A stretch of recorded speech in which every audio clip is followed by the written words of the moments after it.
Hey guys, what's going on? This is Carlos, and I just want to share a short but serious exhortation with you from Proverbs chapter 1. Let's go look at it really quick. Proverbs 1:7 reads, "The fear of the Lord is the beginning of knowledge, but fools despise wisdom and discipline. My son, listen to your father's instruction and do not let go of your mother's teaching. They will be a graceful wreath around your head and a chain for your neck. My son, if sinners entice you, do not consent. If they say, 'Come with us and let us lie in wait for blood, let us ambush some innocent person for no reason at all. Let us swallow them alive like Sheol or the grave, and whole like those who go down to the pit.'" Verse 13, "We'll find all kinds of valuable wealth and we'll fill our houses with the spoil. Throw your lot in with us and all of us will have purse, or all of us will have some. My son, do not go along with them and keep your feet away from their paths. For they run toward evil and these enticers shed blood without hesitation. Look, it is useless to spread a net in full view of the birds. But these people lie in wait for their own blood. They ambush themselves, only themselves. Such is the way of those who will seek illicit gain. It takes away the lives of those who possess it." Okay, so the first thing that I want to talk about here is this parent, who in this case is Solomon. And Solomon has had some experiences, right? He's had some experiences with walking outside the will of God. He's had some experiences with rebelling against God and allowing outside forces, his inside nature, to steer him in the direction of sin. And he's had experiences with reaping the consequences of those choices and those decisions. But Solomon has also had experience with God. He's experienced the power of God, the presence of God. Solomon experienced the mercy of God, the goodness of God, the forgiveness of God, right? He experienced the holiness of God. And so he takes all that he knows and he pours it into his child. That's a good godly parent, by the way. And some of you are watching this video are good godly parents. You've had experiences with sin and rebellion, and now you're walking with the Lord, and so you're taking all of that you know and you're pouring it into your children, you're pouring it into your grandchildren, and you're giving them warnings and exhortations, right? Warnings to stay away from sin and exhortations to love the Lord and follow the Lord. That is a good godly parent.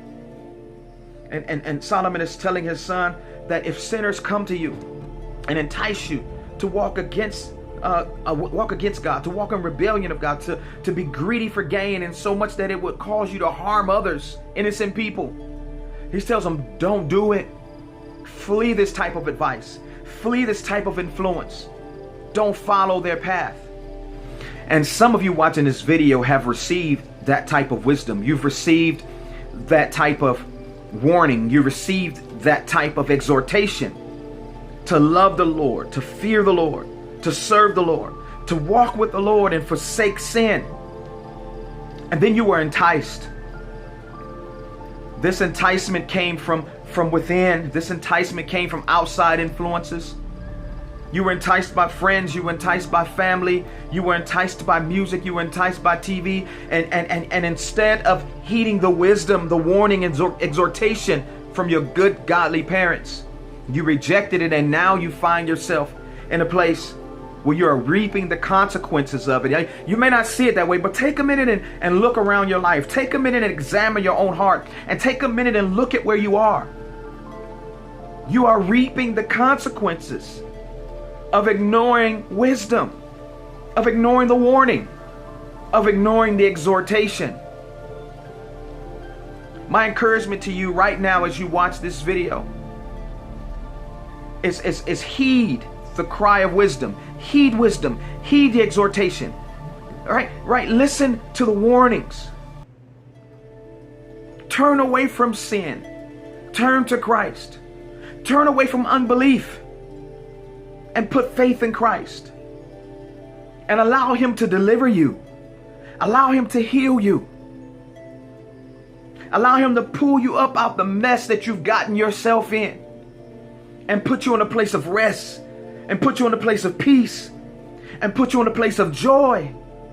And for any godly parent out there that's watching this video, I want to encourage you. I want to encourage you because you did what it was that God called you to do, right? Not only did you impart the wisdom of God into your children, but you lived it out, right, before them so they can see it and know it. So I want to encourage you. Don't feel guilty. Don't feel ashamed. Don't feel like it's your fault. You may be sitting there thinking like, I wish I could have done more. But be encouraged. And don't quit praying. Keep praying. Keep believing. Keep hoping. Keep trusting God that one day those seeds you planted will produce a crop in their hearts, and that they will turn away from their sin, and they will turn away from their unbelief, and that they'll turn to Christ, and they'll begin to heed that wisdom and pass it on to their children. All right? You guys be blessed. Thank you for watching this video, and I will see you on the next video.